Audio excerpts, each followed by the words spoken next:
मागच्या वेळेस बियाण्याचा विषय मी सभागृहामध्ये उपस्थित केला होता.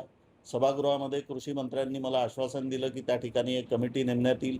त्या कमिटी नेमण्यात आली. त्या ठिकाणी मंत्रालयामध्ये नवीन SOP सुद्धा बनवण्यात आली आणि या नवीन SOPच्या याच्यामध्ये त्यांनी सांगितलं की या ठिकाणी जर्मिनेशन विदाऊट चेकिंग जर्मिनेशन कुठलंही बियाणं हे शेतकऱ्यांच्या शेतामध्ये जायला नको आणि त्या दृष्टीने हे सगळ्या SOP बनल्यानंतर या ठिकाणी जिल्हा कृषी अधिकारी, तालुका कृषी अधिकारी आणि संबंधित कृषी विभागाचे सर्व अधिकारी यांना सूचना देण्यात आल्या. पण याही उपर या ठिकाणी अनेक शेतकऱ्यांच्या तक्रारी आहेत. मी सगळ्या शेतकऱ्यांना आपल्या मार्फत आवाहन करतो की ज्या ठिकाणी बीज उत्पादन झालेलं नाही त्या ठिकाणी आपल्या शेताचा सातबारा आणि त्याचा सर्वे नंबर लिहून कृषी अधिकाऱ्याकडे तक्रार करावी. मी कृषी अधिकाऱ्यांसोबत बोलून त्या ठिकाणी योग्य ती कारवाई करण्याचा आदेश देईल. काही शेतकऱ्याच्या तक्रारी आल्या आहे. रवी सीड मध्ये समृद्धी आणि उन्नतीमध्ये थोडा प्रॉब्लेम आला आहे काही लॉटमध्ये. तर काही शेतकऱ्याच्या तक्रारी येऊन राहिल्या. तर आता आम्ही कंपनीच्या एम्प्लॉयजरला अधिकाऱ्याला तसं माहिती दिली आहे. आता ते पाहून चेक करून काय निर्णय घेते ते समोर माहिती पडेल. काही शेतकऱ्याचं 40 ते 50% निघालं आहे. काही शेतकऱ्याचं काहीच उगवलं नाही आहे.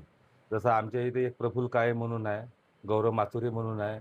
यांच्या शेतकऱ्याची काहीच उगवण झालेली नाही आहे. सोयाबीनची बरीच विक्री झाली, पण काही समृद्धीचे जे काही लॉट आहे 1-2 लॉट त्याच्यामध्ये थोडंसं प्रॉब्लेम आलेले आहे.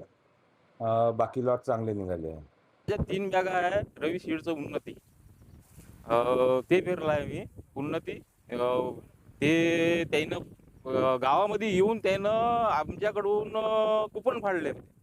कुपनवालं मी एक रवी सीडचं 2 उन्नती बॅग घेतली आहे आणि एक आपलं समृद्धी घेतली आहे.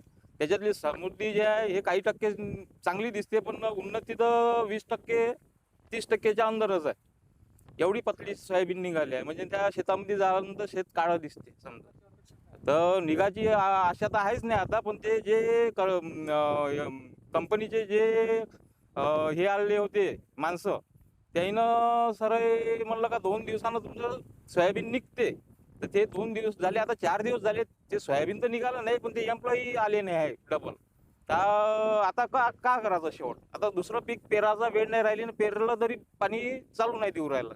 तर करायचं का? शेताचं आम्हाला पूर्ण भरपाई कोण देन? तर हेच मागणी आहे आमची. तर आता रितसर तक्रार आम्ही कृषी अधिकाऱ्याकडे टाकायला जाणार आहे आज. माझं नाव स्वप्नील राजेंद्र बर्डे आहे. हे माझे वडील आहे. यांचं नाव राजेंद्र कवडूजी बर्डे आहे. आम्ही रवी सीडचं उन्नती सोयाबीन पेरलं आहे, पण आमच्या शेतातलं सोयाबीन 10% निघालेलं आहे.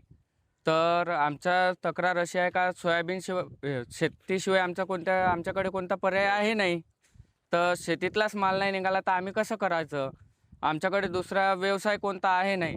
शेतीतनी जर उत्पन्नच नाही झालं तर आमच्याकडे आत्महत्या करायचा शिवाय कोणता पर्याय राहिला नाही आहे. आम्हाला कंपनीने हे बी दिलं, तर यांची काही उगवणशक्ती तेवढी पाहिजे अशी काही झाली नाही आहे.